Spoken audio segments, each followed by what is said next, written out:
Hare Krishna, dear devotees. Please accept my humble obeisances and welcome to the 2025 Celebrating the Sacred Feminine brought to you by the ISKCON Vaishnavi Ministry. Today we are joined by Her Grace Ujwalla Devi Prabhu from Hyderabad, India. In the Srimad Bhagavad Gita, chapter 10, Krishna explains various ways that we can see him in the material world.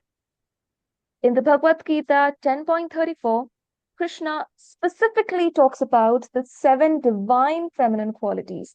Now, for this campaign, celebrating the sacred feminine, we will be delving into these qualities, examining each of them, each of these qualities, so that we can deepen our relationship with Krishna and with his devotees. This is particularly the aim of today's episode as well. So today, with Her Grace Ujwalla Devi Prabhu, we will be addressing the quality of memory, that is Smṛtiḥ. But before that, it is important to familiarize you all with our guest speaker for the day, Her Grace Ujwalla Devi Prabhu. So first of all, Hare Krishna Mataji, and thank you so much for taking out your time, precious time from your busy schedule, and joining this particular interview with us. Hare Krishna, it's my pleasure. Haribol. So Her Grace Ujwalla Devi Prabhu comes from a traditional South Indian family in Andhra Pradesh. She joined the Hare Krishna movement in the year 2005 during her internship at Osmania Medical College and Dental Hospital in Hyderabad. Ever since then, she has been active in youth preaching, conducting systematic courses, and training for young girls across India and overseas. Isn't that fabulous? An author, speaker, life coach, and a psychologist, Dr. Pallavi, or better spoken, Her Grace Ujwalla Devi Prabhu brings in her variegated academic experience into teaching the Shastras. To make the scriptures relevant to the current generation is her central focus. She authored the book The Woman Who Rebuilt, the authentic tale, the authentic, real tale of Draupadi with 8 empowering lessons. She has done research on mantra meditation at AIMS, Rishikesh, and is currently a PhD scholar in Indian knowledge systems and mental health applications at IIT Mandi. She currently offers Vedic courses at the IITs, BITS, BITS, and other educational institutions. As a Bhakti Shastri teacher, she also conducts regular weekly sessions on core philosophy. She heads the Girls' Voice of the Satellite Centers at ISKCON Hyderabad. She and her good husband, Her Grace Sudama Gopal Prabhu, serve as the official counselors at ISKCON. They have an 8-year-old daughter. So she and Prabhu, His Grace Sudama Gopal Prabhu, her husband, together they run a Gurukul named Mudgala Rishikulam. And we would love to know the meaning of that, Prabhu. What is the meaning of the name of your Gurukul? Oh, Haribol, thank you for the generous introduction. Well, Mudgala is one of the Gotras, just like Mudgala is the name of a rishi. So just as we have different Gotras like the Bharadwaja, the Kashyapa, there's also Mudgala. So Mudgala actually also comes as the forefathers of Mother Draupadi. Haribol. Yeah, you can also actually trace back the Srimad Bhagavatam. Actually, in my book, I have given the details about this lineage of Mudgala Rishi.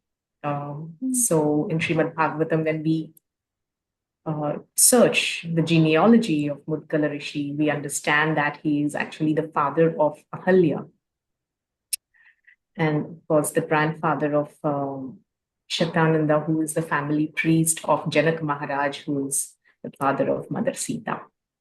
So that's the genealogy of Mudgala Rishi.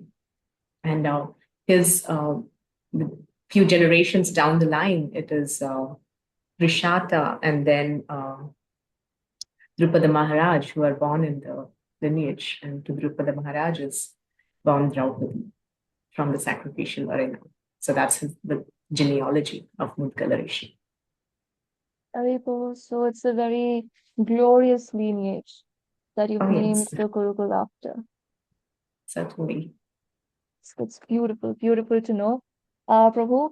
Now, before we begin, we would just take the blessings of Srila Prabhupada and do our invocation prayers. So, dear devotees, please close your eyes along with us as we chant the invocation prayer.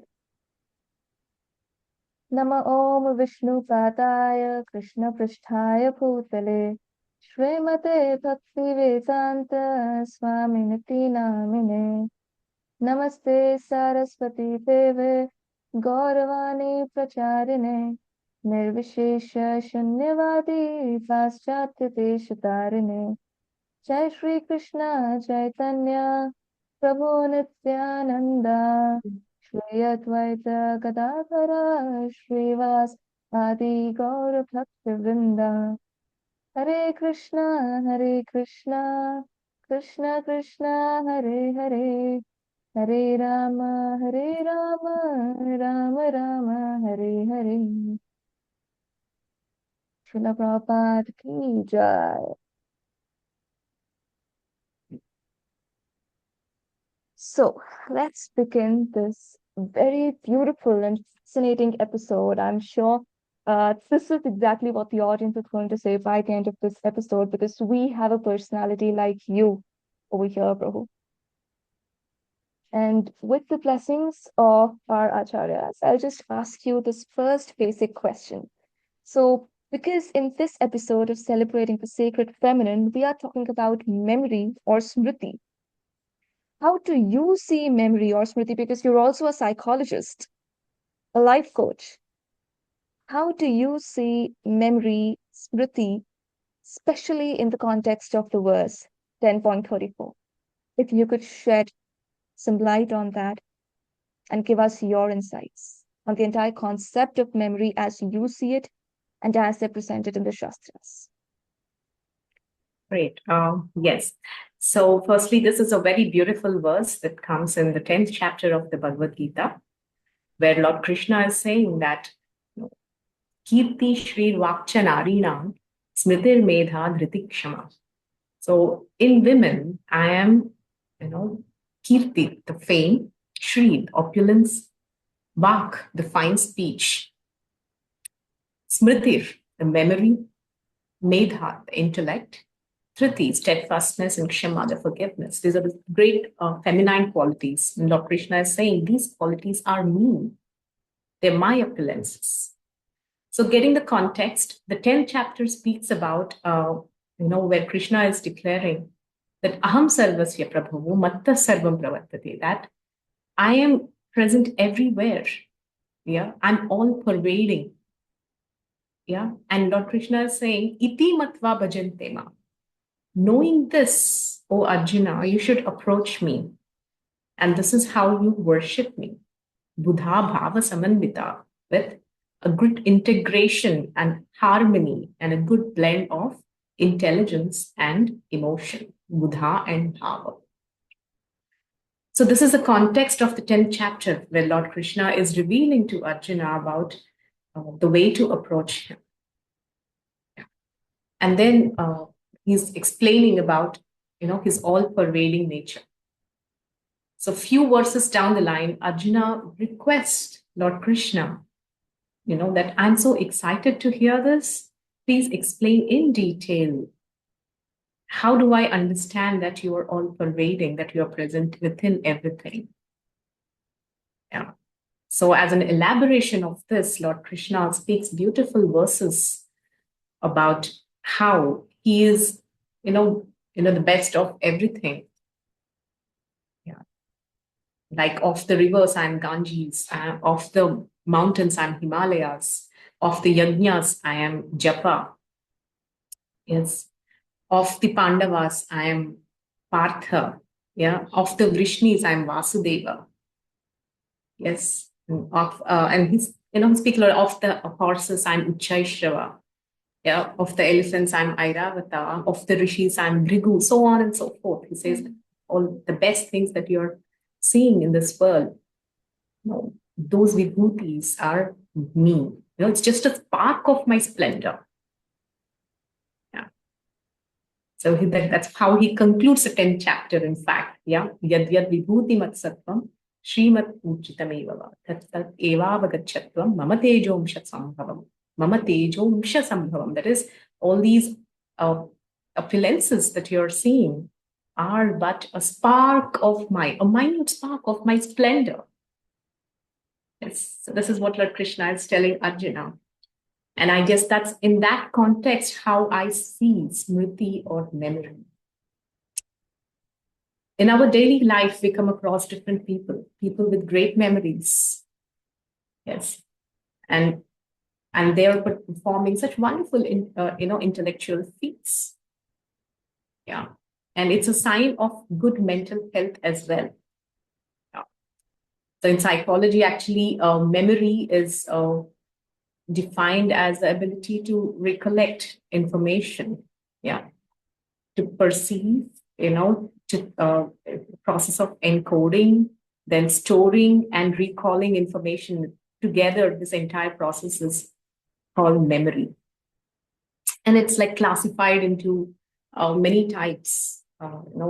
Studies on memory has begun as early as the 19th century by different scientists and psychologists. Yeah. So because they were trying to study the forgetfulness curve, how we tend to lose certain information over a period of time. Yeah. And during this process, they have come across different discoveries, and they've tried to classify memory into three types: the sensory memory, the short-term memory, and the long-term memory. This is how it is classified in psychology.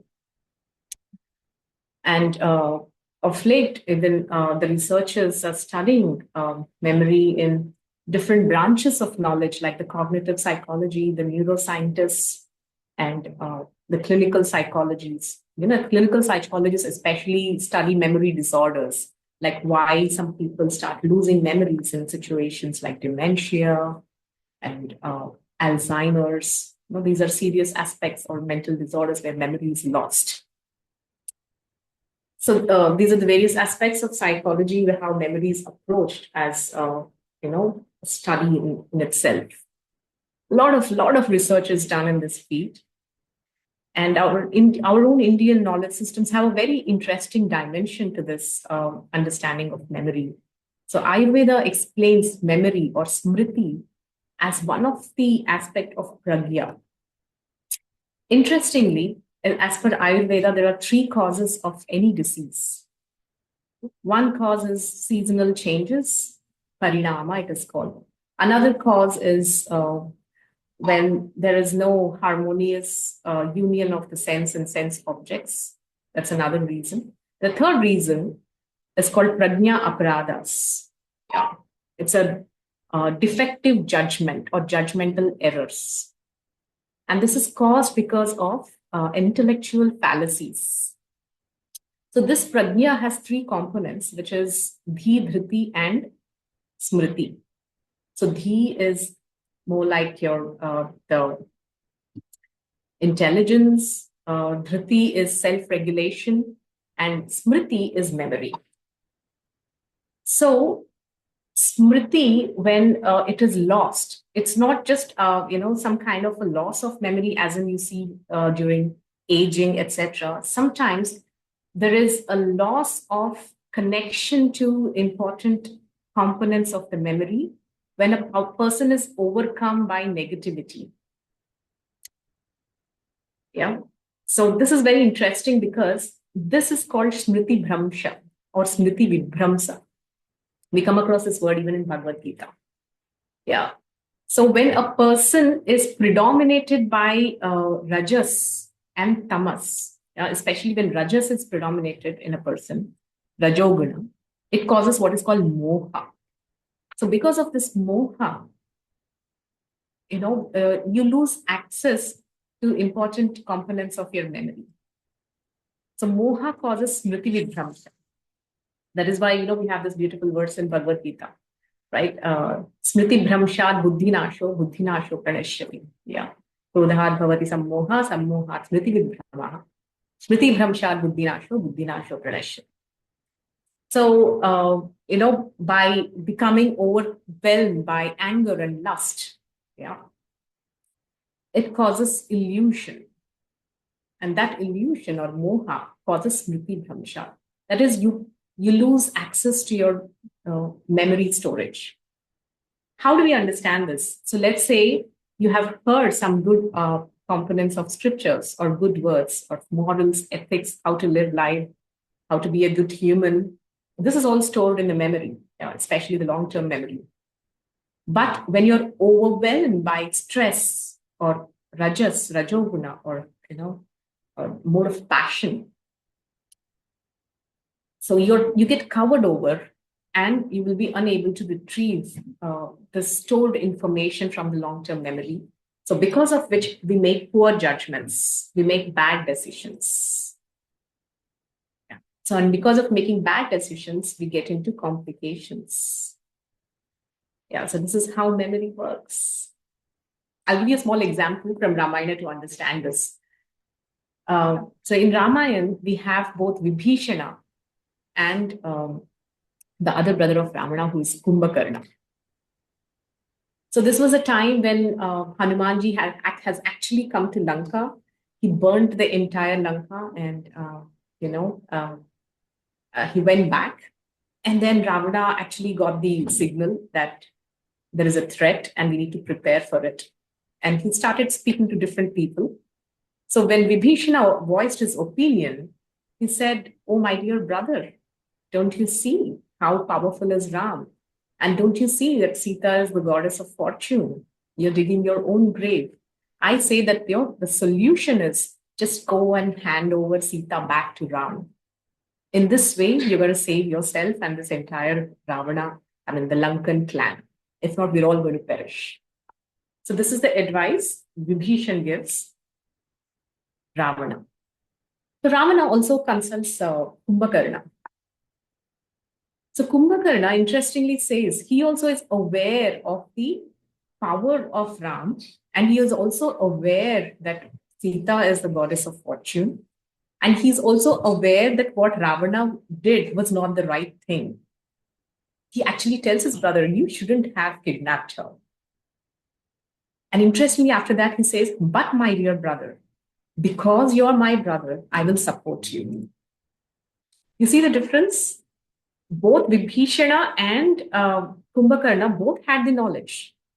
Right. But Vibhishana gave the right advice to Ravana, but Kumbhakarna could not give a right advice. Why? Because Kumbhakarna is always in the mode of ignorance. He's always sleeping. Lower mode. But Vibhishana is always in the mode of goodness. Sattva guna. So when a person is situated in Sattva guna, their memory is clear. They have access to the good information, and they can implement in their decision-making and judgments. And that's how their advice is sound. On the other hand, a person overpowered by lower modes of rajas and tamas cannot access the bright side of their memory, as a result of which their decision is poor and their counsel is bad, as we see in the case of Kumbhakarna. So this is how, Smriti, memory, affects so many aspects of our life. Yeah. In the normal sense, it affects our retention and awareness of our identity and processing information and making judgments. These are all, the manifestations of the functions of memory. In the deeper sense, it has much deeper significance. So the beginning of which is what I said, how it is affected by the modes of material nature.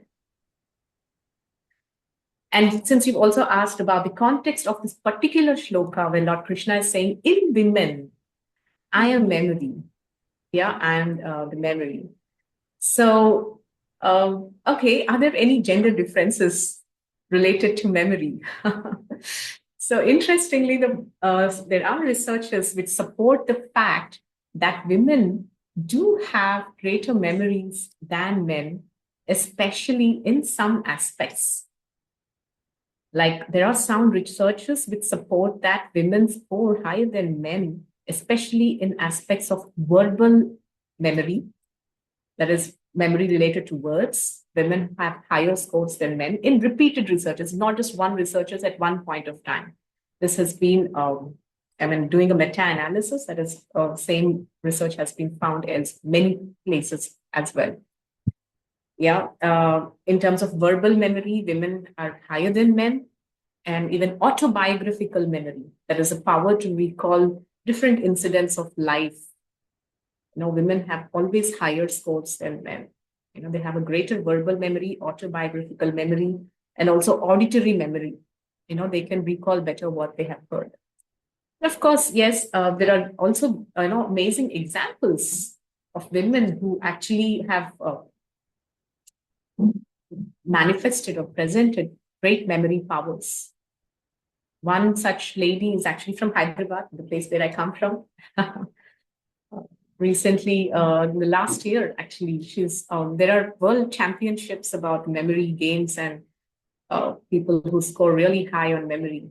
There's a lady, what's her name? Vaishnavi Devi Dasi. Yeah, she's topped memory tests and contests. These are conducted in China, yearly tests, and she's exhibited phenomenal memory power. And also there's some many women who actually really exhibited tremendous memory power.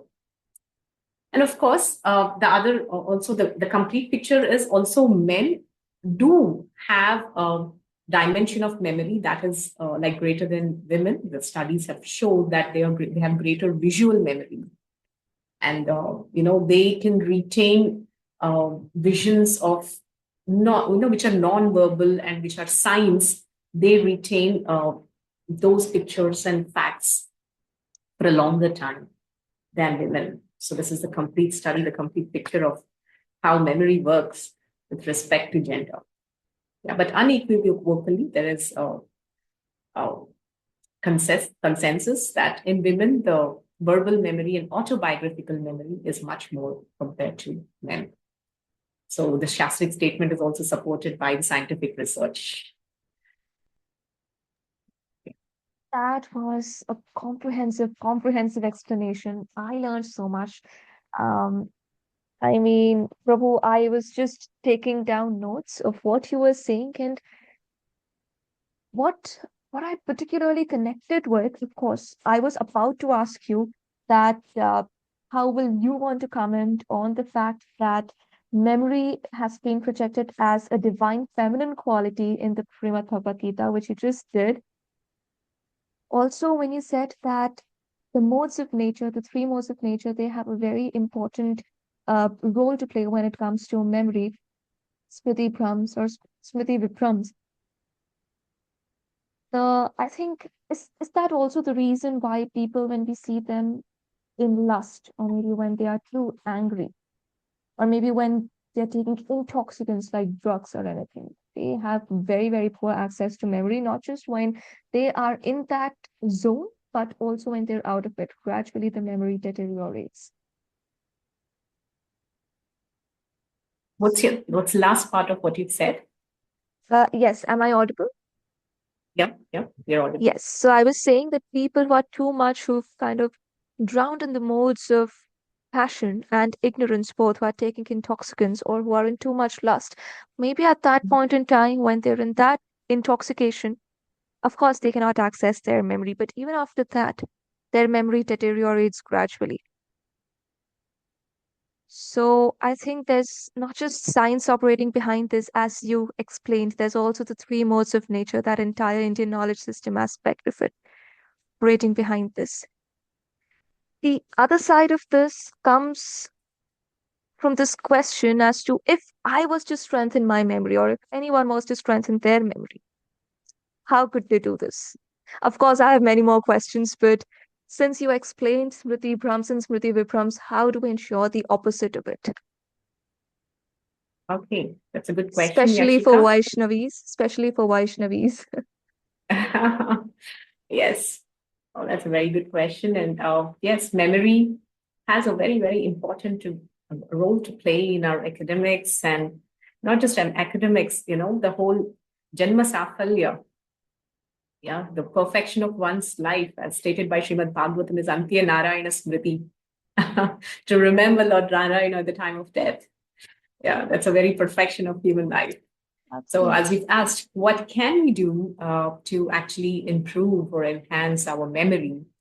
So the easiest way to understand this is going back to the root of the problem. Yeah. So the memory is lost when a person is acting in the lower modes. So your memory is enhanced. And in fact, this is what is suggested by even the psychologists and the Ayurvedic practitioners. For good memory, what is important is step up to Sattva Guna, mode of goodness. So how do we step up to Sattva Guna and mode of goodness is through our diet, eating sattvic food, and with a daily routine that enhances Sattva Guna in a person. Yeah, so there are a lot many recommendations for that, starting from diet to what you take in through your eyes, through your, through all your senses, what you take in through your eyes, through your ears, the kind of movies or the kind of what you see basically on screen these days. It's just right on your hand. And what you hear, what kind of music do you hear, or what kind of talks do we hear, what enters our ears. Yeah, when we make the right choice about them, we can easily elevate ourselves to Sattva Guna. And of course, we are what we eat. So in every component of what we are taking inside through our senses, when we can make a choice that can elevate us to Sattva Guna, that has a direct connection with, increasing our memory.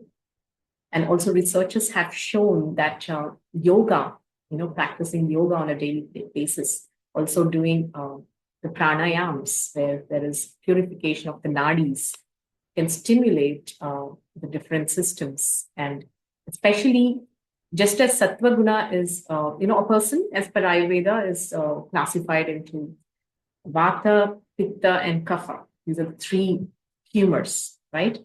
I'm sure these days everybody's aware of this. So Kapha, person with Kapha has a greater memory retention or memory power. And Vata is an element that is related to Alpa Smṛtiḥ, that is lesser memory power. So the Vata, actually many of the mental disorders that happen to a person, including memory loss, is because of imbalance in the Vata dosha, the Vata component. So, adding to more of Sattva Guna and also understanding that Kapha, Kapha is more helpful and good memory. One should also opt for foods that will enhance the Kapha prakriti. So all these items together can definitely influence good memory power. That is signing up for a sattvic lifestyle. Second is regular practices like yoga and pranayam. And also, Sanskrit as a language has a great, role to play in improving the memory, especially of children. In fact, one of the studies that we are conducting, we have conducted as I was doing my research, is they have studied on the effect of Sanskrit shlokas on the memory of the students. This particular research was done on students of Gurukul. And it has interestingly shown that there is a direct relation between Sanskrit and memory power. So regular recitation and repetition of Sanskrit mantras also enhances the memory power of a person. So the memory is such a thing that the more you utilize it, the more it expands. Yeah. And there are some tips for even students, like one is about conscious recall. One has to put in effort to consciously recall. This is a way of improving memory. That means we just need not be very passive about everything. Like, for example, let's say you heard this class or this session, and then we turn it off and then forget about it. Or you have another choice, that actively recall what has been spoken. That's when actually things by such repetition enter from the short-term memory to long-term memory. There's also a good amount of research which says that 80% of the information is lost after 8 hours of, the first contact with the information. That is, let's say we're talking today. What's the time now? It's 6:15 now. 8 hours from now, you would have forgotten 80% of what has been spoken now. Yeah. So because it's just registered in the short-term memory or the working memory. So for that to actually enter into your long-term memory, there should be a recall. That's what in your school or in your college, you're told to revise your subjects. What happens during the process of revision? The information enters from the short-term to the long-term memory, and it gets registered there. And by repeated repetition, at the time of your exams or performance, you can actively recall it because it's stored in the long-term memory. So these are some methods and practical tips to enhance one's memory. And that was a fantastic, fantastic answer, Prabhu. I must say you kind of gave us a comprehensive guidance as to how to keep our memory intact. So I'll just, summarize your answer for our audience. So there was active recollection, then regulating your sensory consumption, as you said, what you're watching, then what you're hearing, all of that. Then choosing to live a sattvic life, choosing to live in sattvagun, yoga, pranayam, Sanskrit shlokas. So all of these things you spoke to us about that at length. Anything else that you'd want to add to this before we proceed to the next question that I have for you? Yes, well, I think you've covered everything. So then in summary, it's about active recall. And there's a second aspect, especially this is for the students. Since you're Yashika, you're also a student, maybe this might help you. When you're studying, if you're able to space, your subjects in a proper way, that is, give adequate breaks in between, so because after some time, it's like, a bucket being filled with water. And, after it's filled, even if you keep the tap open, it just overflows. So is it with the memory. Even though you're adding a lot of inputs, it cannot hold anymore. So it is suggested that after every 40 minutes, you take a short break of 5 to 10 minutes and then get back. And you're more effective in retaining the information. And hence the Pomodoro technique works. Is memory one of the reasons why? Pomodoro technique, yeah. Spanish. It's a Spanish term. Yeah, so it's like active recall and sufficiently spacing.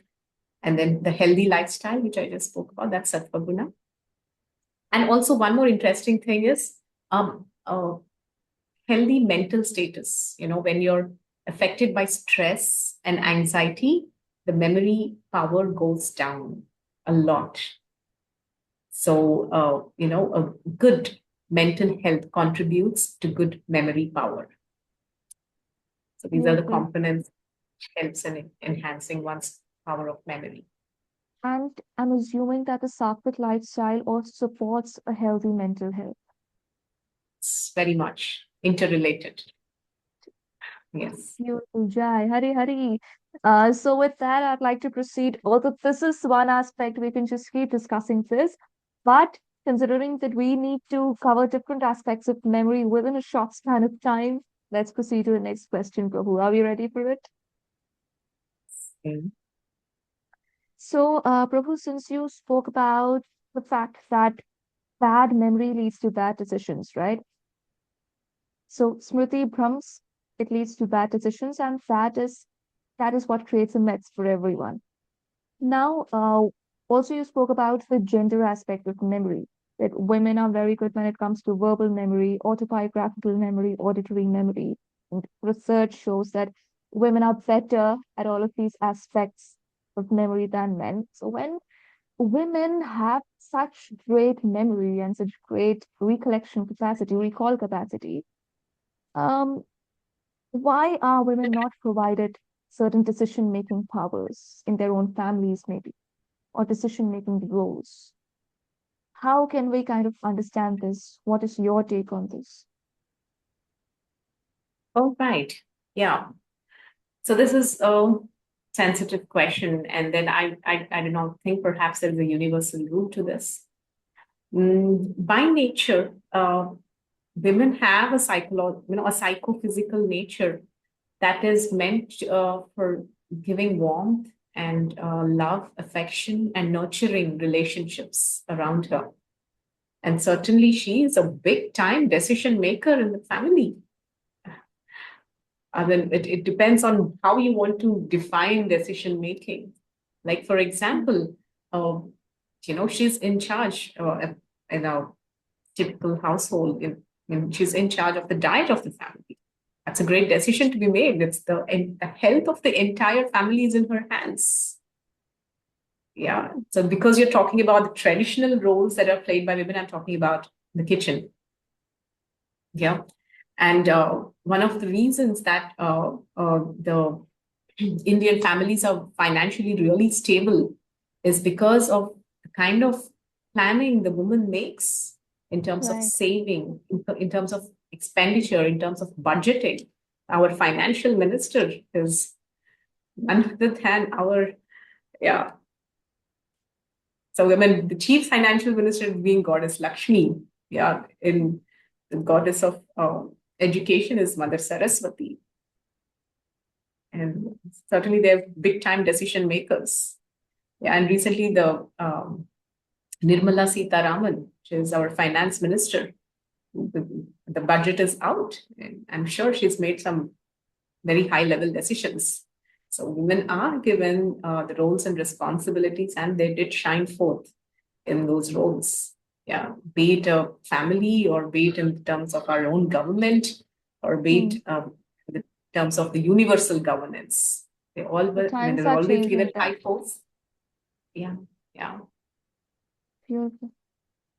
And Yeah, I mean, it's not even that times are changing. Even in the past, there is a record of great women like Maitreyi, the wife of hmm, Yajnavalkya, Gargi, Kargi. Madalasa. These are all Vedic women who have shown remarkable capacity of decision making and intelligence. Great. So I particularly asked this question, because we just have a very vague idea of what is going on with respect to this. And it is just a matter of time that we dig deep into our Vedic heroines and see how their memory and their decision-making skills they've actually got recognized. Oh, yeah, Yashika, could you repeat that question? You were not quite audible somewhere in between. I lost Okay, you. okay. So is it better now? Yes, it's better now. It's much better. Yes, yes. So, Thanks. Prabhu, I was saying that I particularly asked this question for the many of us who have a very vague idea of how things are going about and what is the general perception of memory, women, decision-making roles, power, all of these things. But I think it's very important for us, as you just mentioned, Maitri, Kargi, and also the contemporary times. It's just a matter of time that we dig deep into our own history and scriptures, and we see that women were actually recognized for their memory, for their decision making skills in our past. And They that are is indeed. great, great. Okay, so this again brings me because you mentioned Maitri, you mentioned Gargi. Now I cannot help but ask you about this Vedic heroine whom you've written an entire book on. That is Queen Draupadi. So we know that Draupadi, she had experiences which were they were next. I mean, if I was to say this in a very youthful way, they were very, very troublesome. Even when we, read about her experiences, it is very troubling for us as women, as young aspiring Vaishnavis. Do you think that these experiences they formed some very, very bad negative memories for Draupadi? And because you've done proper research on her life, do you see these negative memories affecting Draupadi's life after that incident, and particularly after that entire episode that happens in a court of Hastinapur? Okay, so very deep and profound question, Yashika. I appreciate that. So, yes, it's a deep subject matter of how this whole episode has affected and, you know, carrying them in her memory. That wasn't certainly uh, easy. So, although while she was in the Asad Sabha, the Dyuta Sabha, when the entire episode was happening, she was, humiliated and subjected to such gross adharma that the universe had never seen. Yeah. But all the while she stood strong and she was fighting for dharma, undeterred. Yes.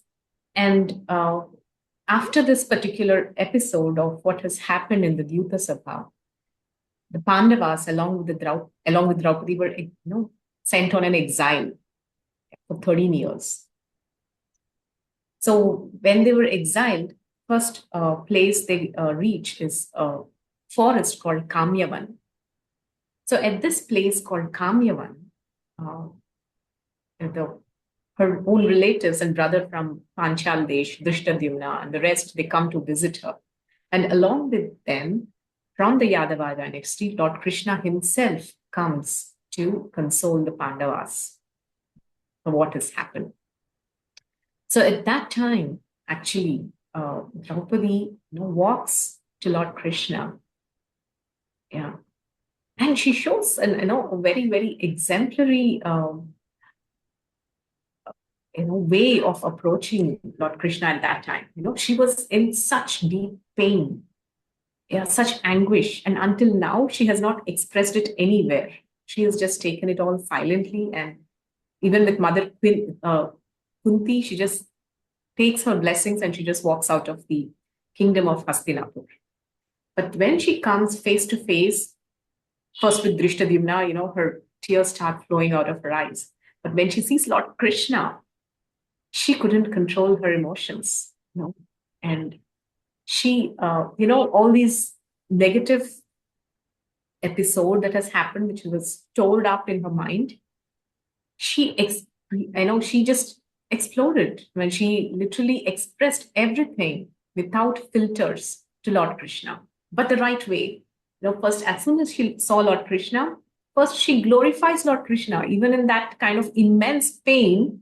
She glorifies Krishna for his position. Oh, Krishna, you're the supreme creator. You're the maintainer. You're above the three modes. And, she actually glorifies his true position as God, even before she actually, expresses her heart. Yeah. So oftentimes when we are stuck with, mental issues, and when we approach and we we are face to face with Lord Krishna or, his deity, we say, oh, Krishna, why did you do this to me? Direct attack. Yeah. But this is Draupadi. She is such a great devotee of the Lord that even in such a painful situation, she didn't forget that beautiful etiquette of approaching Krishna. She offers sufficient glorification that fills pages of Mahabharata. After that, she begins to express, oh, Krishna, why did this happen to me? I didn't deserve this kind of a treatment. For my birth is not ordinary. I'm born from the fire. I'm the wife of the Pandavas, who are the heroes of this world. Yeah. And you are my master, and you are my friend. So I didn't deserve a treatment like this. So in this way, she actually expresses her heart without any filters. So this is how she very naturally and genuinely dealt with her pain and anguish. That is, she had Lord Krishna, whom she considered her friend, to whom she expressed her heart without any filters. Yeah. So this is one way of dealing with our negative impressions or negative memories. That is, find a person, a genuine person in whom we trust and with whom we can be ourselves with totally, without any filters. So for Draupadi, it was Lord Krishna. So I wrote about this in the 5th chapter. So in our life, it is so important for us to have somebody with whom we can be truly ourselves with. And if that someone is a divine person, it brings out the divine side of our own personality. So for Draupadi, it was Lord Krishna. And then going ahead, how did she handle this experience, traumatic experience? Was that, many a times ahead, she has harmonized her pain with the need for establishment of dharma. Like going ahead, there are situations where Yudhishthir Maharaj was always not considering war actively. For some time, Bhima was opposing that opinion of Yudhishthir. But after the entire 13 years, including the 1 year of incognito, everybody, all the Pandavas, including Yudhishthir, Arjuna, Nakula, and even Bhima, all four of them start voting for peace. That is, there should not be war. Only Sahadeva opts for war. So at that time, it was Draupadi who stood strong.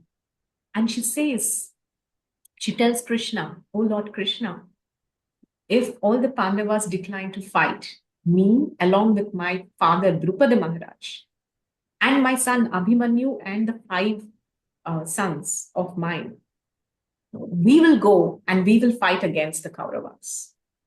Why? Because Duryodhana is a demoniac king, and it is Kshatriya dharma to bring down demoniac rule. And that is why this war has to be fought. So this is how Draupadi actually fought for justice, fought for the establishment of dharma. Yeah. Even though, the same Bhima who, actually said that I will kill all the Kauravas, I will rip the heart of Dushasana, and I will chop the thigh of Duryodhana. Yeah. He took huge vows in the Asat Sabha. But the same Bhima, after the incognito, he too mellowed down and he said, let there be peace. What huge devastation can happen. But even Bhima, it's very contrary for him to opt for peace. Although he did, Draupadi stood strong. So this is how she channelized her emotions to fight for dharma. And with her negative or traumatic experience, she tried to fight against the root of it, which is adharma. So the result is it brought about the establishment of dharma and auspicious rule for the world, where Yudhishthir Maharaj is crowned the emperor.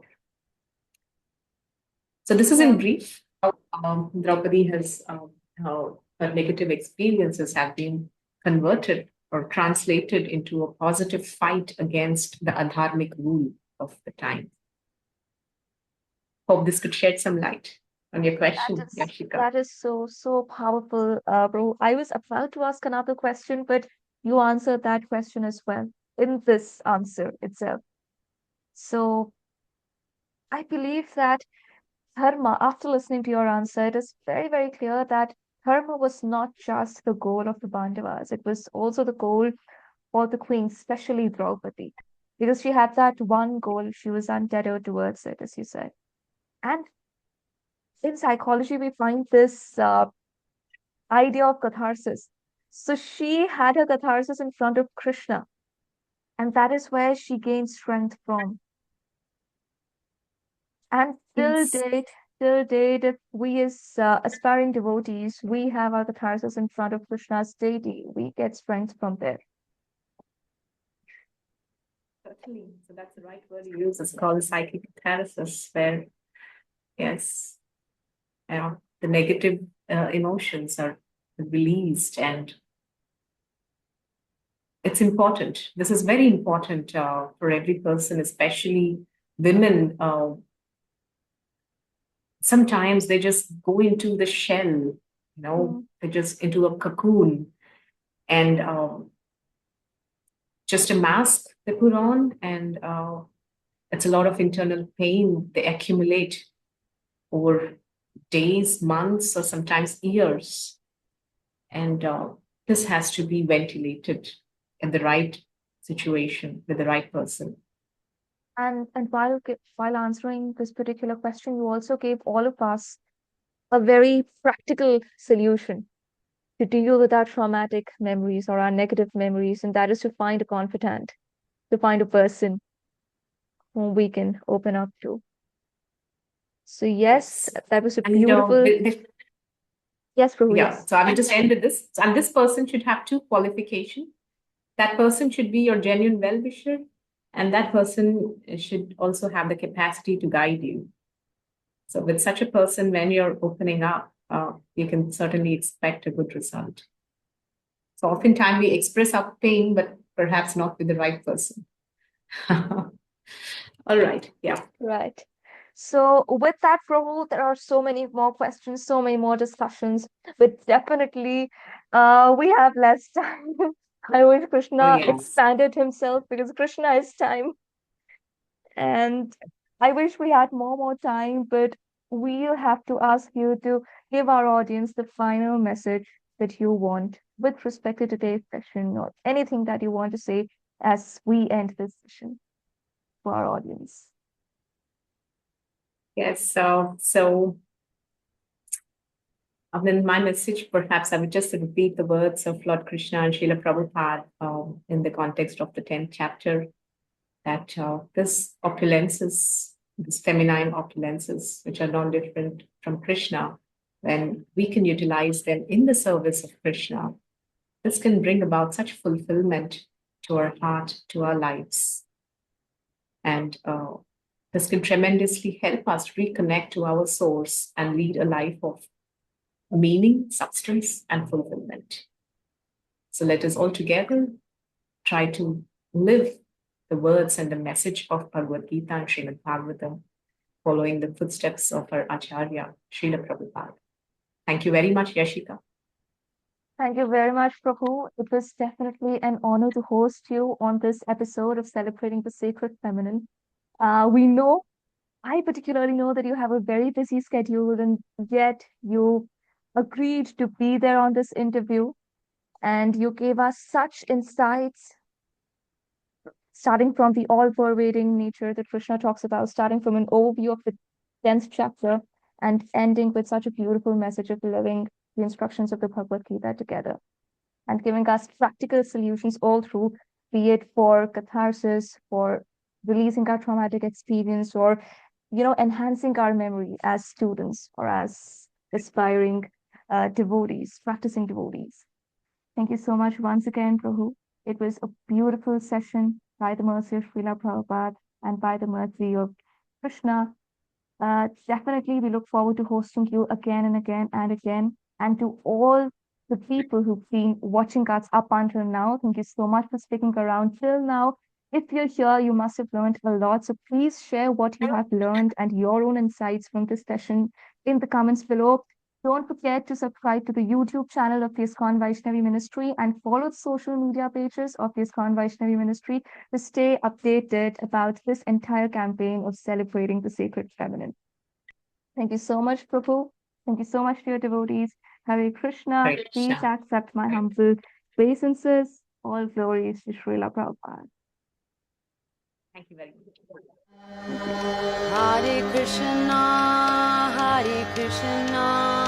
Krishna Krishna, Hare Hare, Hare Rama, Rama Rama, Hare Hare. Hare Krishna,